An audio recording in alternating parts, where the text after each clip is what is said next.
Saudi अरब में लागू हुआ है नया पारिवारिक कानून। चलिए इसके बारे में बताते हैं। तो नमस्कार, स्वागत है आपका हमारे चैनल डेली सऊदी न्यूज पर। खबर शुरू करने से पहले जरूरी जानकारी आपको दे दें कि अगर आप सऊदी में फंस गए हैं, वहां पर नियोक्ता आपको छोड़ नहीं रहा है, आप अपने देश वापस लौटना चाहते हैं, तो ऐसे में आपको पता नहीं है कि आप क्या करें, तो बता दें कि आप घबराएं नहीं। नीचे दिए हुए कॉन्टैक्ट नंबर पे आप कॉन्टैक्ट कर सकते हैं।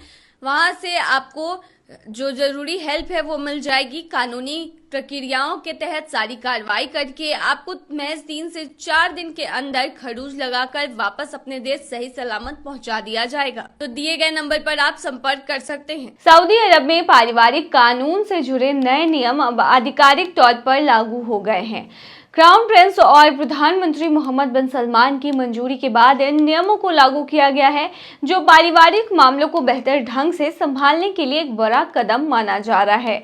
ये नियम 41 अनुच्छेदों में बचे हुए हैं और शादी, तलाक, बच्चों की कस्टडी और परिवार से जुड़े अन्य कानून मामलों को नियंत्रित करते हैं। नए नियमों में क्या बदलाव है, तो बता दें कि शादी का रजिस्ट्रेशन को लेकर अपडेट है। अब गैर मुस्लिमों की शादी भी कानूनी रूप से दर्ज की जाएगी, चाहे उनकी राष्ट्रीयता एक हो या अलग अलग। सीधे तौर पर कहें तो अब रजिस्ट्रेशन करानी होगी शादी की। अगर आप सऊदी में शादी करते हैं, इससे कोई लेना देना नहीं है कि आप किस नेशनैलिटी के हैं या फिर आपका पार्टनर किस नेशनैलिटी का है। शादी खत्म करने का अधिकार को लेकर भी अपडेट किया गया है। अगर कोई पत्नी अपने पति से बच्चा न होने की वजह से शादी खत्म करना चाहती है, तो वो किसी भी समय कानूनी रूप से ऐसा कर सकती है। वहीं मां की कस्टडी का भी अधिकार अपडेट किया गया है। अगर किसी महिला ने दूसरी शादी कर ली है लेकिन उसका बच्चा 2 साल से छोटा है, तो वो अभी भी अपने बच्चे की कस्टडी रख सकती है। विवाह का जो न्यूनतम एज है वो 18 साल है। बता दें, शादी के लिए न्यूनतम उम्र 18 साल तय कर दी गई है। महिला को वित्तीय अधिकार भी होगा। बता दें, महिलाओं को अपने पति से फाइनेंशियल हेल्प पाने का कानूनी अधिकार भी दिया गया है। शादी से जुड़े विवादों की बात करें तो बिना सरकारी मंजूरी के हुए विवाद अनुबंधों से जुड़े मामलों को देखने के लिए न्याय मंत्री को विशेष अधिकार दिए गए हैं। सऊदी कैबिनेट ने मार्च 2022 में इन सुधारों को मंजूरी दी थी। तब क्राउन प्रिंस ने कहा था कि ये कानून इस्लामी सिद्धांतों के अनुसार है और दुनिया के बेहतरीन कानूनी मॉडल से प्रेरित है। यह कानून सुधारों के एक बड़े अभियान का हिस्सा है, जिसमें दंड संहिता, साक्ष्य कानून, नागरिक लेन देन कानून और व्यक्तिगत स्थिति कानून शामिल है।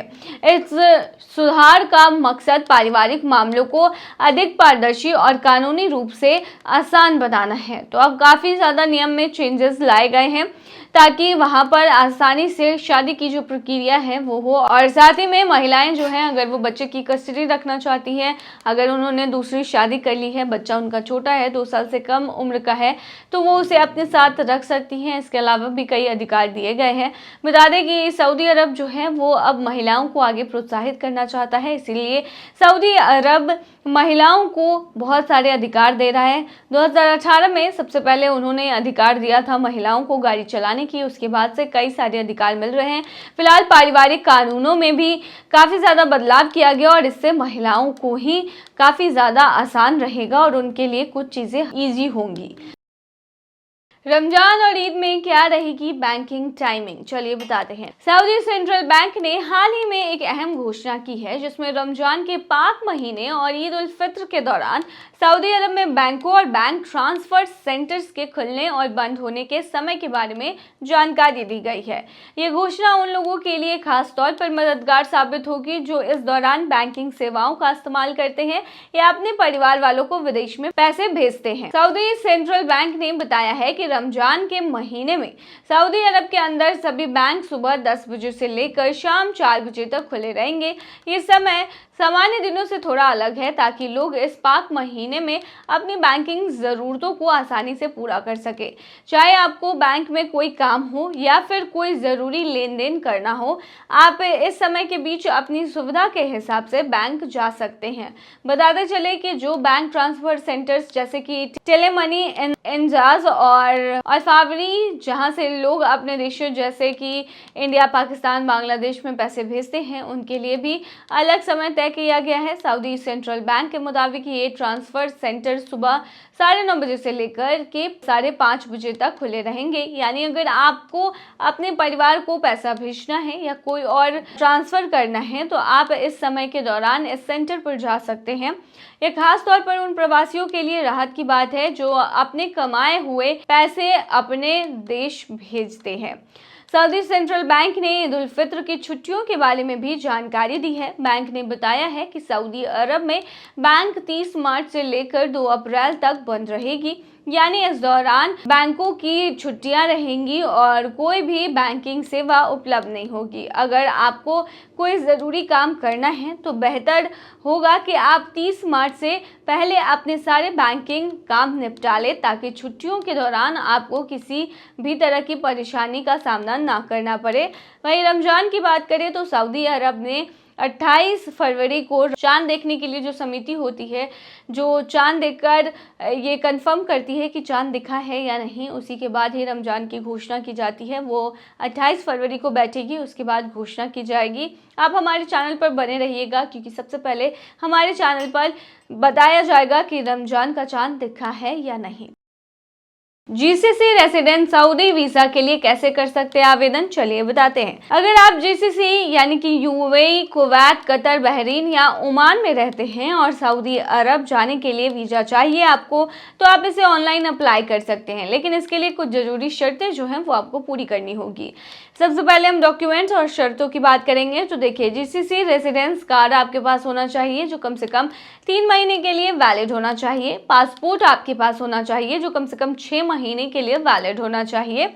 डेबिट कार्ड या क्रेडिट कार्ड वीज़ा फीस भरने के लिए आपके पास होना चाहिए। स्कैन किए हुए डॉक्यूमेंट्स की भी आवश्यकता पड़ेगी। बता दें, पासपोर्ट और जीसीसी रेसिडेंसी कार्ड की कॉपी भी आपको देनी पड़ेगी।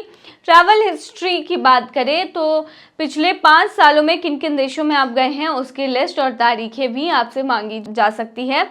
उम्र की शर्त ये है कि अगर माता पिता के बिना अप्लाई कर रहे हैं तो उम्र 18 साल या उससे ज़्यादा ही होनी चाहिए। तो स्टेप बाय स्टेप बताते हैं कि क्या प्रोसेस है आवेदन करने का। तो सबसे पहला स्टेप है अकाउंट बनाएं। देखिए, आपको एक वेबसाइट पर जाना होगा जो है visa.mufa.gov.sa।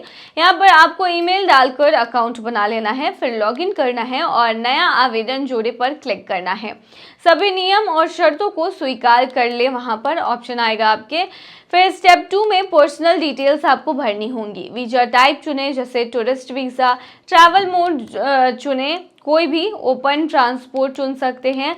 सऊदी मिशन, आपके जीसीसी देश का मुख्य शहर जो है वो आपको चुनना होगा। अपना नाम अरबी और अंग्रेजी दोनों में लिखें। फिर स्टेप 3 में जीसीसी रेसिडेंसी की जानकारी दें, अपनी राष्ट्रीयता बताएं। तीसरा विकल्प चुनें, खाली देशों में 3 महीने से कम की अवधि के लिए वैलिड निवास। अपना जीसीसी रेसिडेंसी कार्ड डिटेल भरें। पासपोर्ट और जीसीसी रेसिडेंसी कार्ड की स्कैन कॉपी को अपलोड कर दें। सऊदी में ठहरने की जगह का पता लिखें। स्टेप 4 वीज़ा डिटेल्स भरें। बता दें कि एंट्री पॉइंट आपको डालनी होगी, वो जगह जहां से आप सऊदी में प्रवेश करेंगे। अपेक्षित यात्रा तिथि भी आपको डालनी होगी। एंट्री की संख्या 1 से ज़्यादा आपको रखनी है। वीज़ा वैलिडिटी 365 दिन रख सकते हैं आप। स्टे की अवधि 90 दिन होनी चाहिए। उम्रा करना चाहते हैं तो इसका आपको ऑप्शन मिलेगा हाँ या नहीं, तो वो आपको चुन लेना है। फिर पिछले 5 सालों की यात्रा का डिटेल आपको भरना होगा। स्टेप 5 में ट्रैवल इंश्योरेंस चुनना होगा आपको। वीज़ा आवेदन के दौरान आपको बीमा कंपनियों की लिस्ट मिलेगी। सबसे सस्ता बीमा चुन ले, यह $12 से $20 तक का हो सकता है। स्टेप 6 में फीस भरें और आवेदन सबमिट कर दें। फीस डिटेल की बात करें तो बीमा शुल्क $12 से $20 के बीच हो सकता है। आवेदन शुल्क $10.50 है। वीज़ा शुल्क 345 सऊदी रियाल है। फीस भरने के बाद आपका आवेदन प्रोसेस होगा। अगर वीज़ा अप्रूव हो जाता है तो यह ईमेल पर भेज दिया जाएगा। अब आप आसानी से सऊदी अरब की यात्रा कर सकते हैं। तो ये थी तमाम जानकारी। बने रहिए ऐसी तमाम खबरों के लिए डेली सऊदी न्यूज़ पर।